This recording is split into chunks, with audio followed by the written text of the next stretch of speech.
ये सारी चीज़ें नेशनल सिक्योरिटी से रिलेटेड मैटर है। मैं इस पे बहुत ज़्यादा कमेंट नहीं करना चाहूँगा। मेरा सबमिशन सिर्फ इतना है कि न्याय व्यवस्था इतना स्पष्ट और पारदर्शी हो कि किसी भी व्यक्ति को कोई संदेह ना हो कि आपको ना ईमानदार राजनीति इस्टेब्लिश करनी पड़ेगी। जैसे ही आपकी राजनीति ईमानदार होती है फिर आप सारी चीज़ें अच्छे से बनाते हैं। जैसे उसमें ये लिखा हुआ है कि 1 रुपये पर स्क्वायर फीट तक का रेट में उनको ज़मीन मिला हुआ है। मतलब मजाक है, मतलब ये मजाक है। ये सारी सरकारी तंत्र का दुरुपयोग करके देश का कैसे दोहन किया जाए, ये इसका एक फिट केस और एग्जाम्पल है। नमस्कार। आज हमारे साथ राज्यसभा सांसद संदीप पाठक जी हैं और मैं इनसे जानना चाहूँगा। सर, सबसे पहले तो मैं आपसे यही कहूँगा, पहला सवाल मेरा ये होगा कि आप एक युवा नेता हैं, तो युवा नेता होने के नाते आप राजस्थान में युवाओं के लिए क्या ऐसा एजेंडे में लेके आएंगे? देखिए, युवाओं को क्या चाहिए? युवाओं को चाहिए रोज़गार, युवाओं को चाहिए एक स्वस्थ और अच्छा देश, युवाओं को चाहिए अच्छा स्पोर्ट्स की व्यवस्था, युवाओं को चाहिए कि सुरक्षित और स्वस्थ राज्य जहां वो घूम फिर सके, अच्छी व्यवस्था हो सके। रोज़गार मूलभूत समस्या है इस देश में। हमारा ये मानना है कि राजस्थान इतनी बड़ी स्टेट है, इसमें रोज़गार जनरेट करने की बहुत स्कोप है, बहुत स्कोप है। तो हम सिस्टमेटिक तरीके से, पूर्ण राज्य भी है ये, दिल्ली के जैसे नहीं है आधा, वहाँ तो आधी ताकत है, पूर्ण राज्य है। रोज़गार को लेकर बहुत कुछ किया जा सकता है। आपने देखा होगा पंजाब में कैसे हमारे नेता जो मान साहब हैं, हज़ारों की संख्या में उन्होंने सरकारी रोज़गारें दिए, प्राइवेट तो अभी और हज़ारों लाखों की संख्या में आने वाले हैं। तो रोज़गार के क्षेत्र में हम बहुत ईमानदारी से और बहुत अच्छा काम करेंगे। बिल्कुल, जिस तरह से राजस्थान 2023 का चुनाव है, आप भी तैयारी कर रखे हैं, उन सब के बीच में एक सबसे बड़ा माना जाता है महिलाओं को लेके।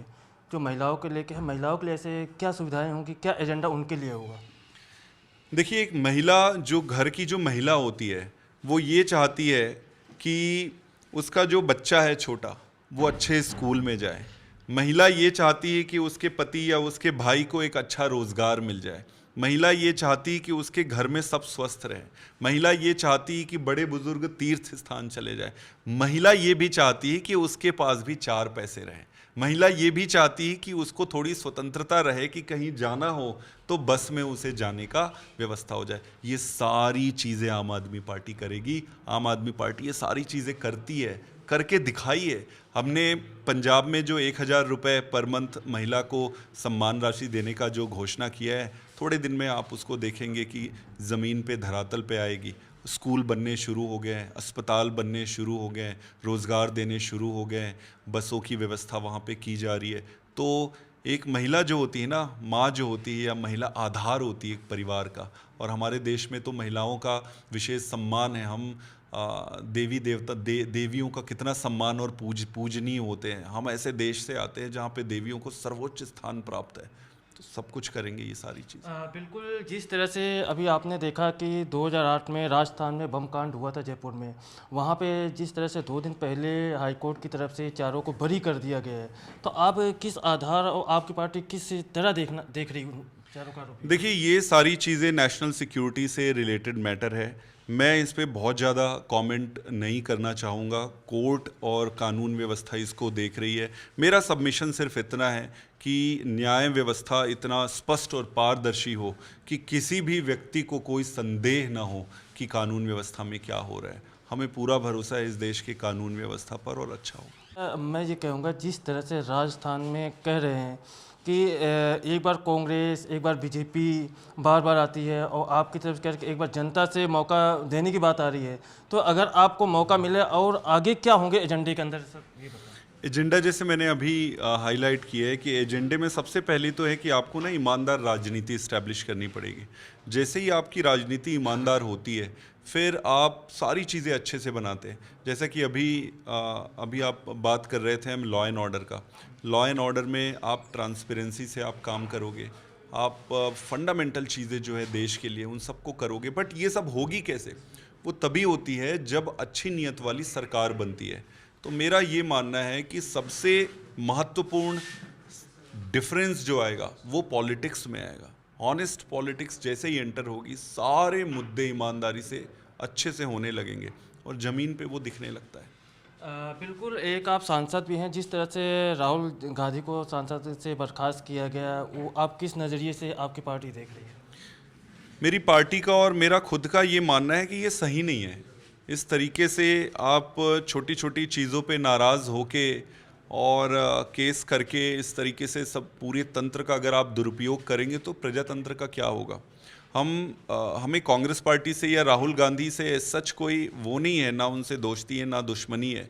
मुद्दा इम्पॉर्टेंट है और मुद्दा ये है कि जिस तरीके से इन संस्थाओं का दुरुपयोग हो रहा है, ईडी का दुरुपयोग हो रहा है, सीबीआई का दुरुपयोग हो रहा है। आप अडानी के केस पे तो नहीं करते।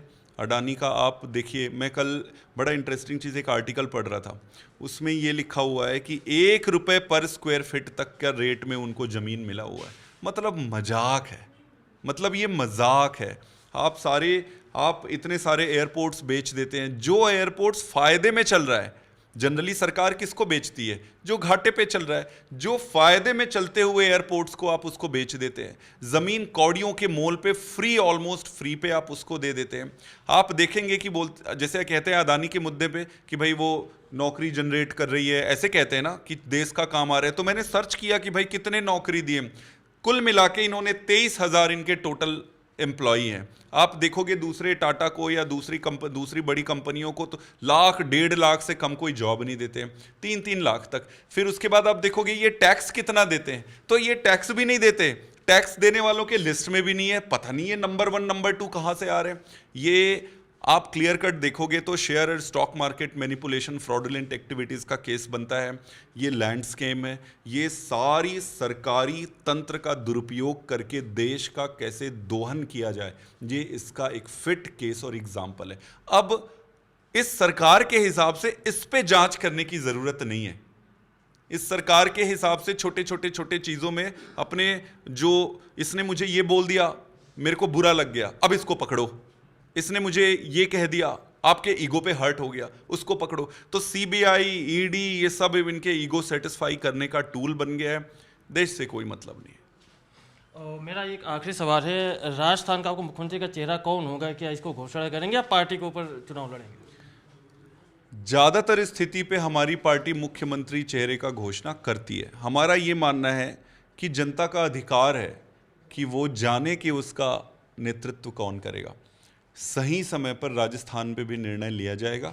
हमारी कोशिश रहेगी कि हम मुख्यमंत्री का चेहरा दें। पार्टी ने आधिकारिक फैसला नहीं लिया है, लेकिन सही समय पर इस पर निर्णय लिया जाएगा। अभी बहुत दिन है। बिल्कुल, ये हमारे संदीप पाठक जी थे। इन्होंने बताया राजस्थान के ऊपर चर्चा को लेके। कृष्ण कुमार शर्मा के साथ हरनाम सिंह, पंजाब केसरी, जयपुर।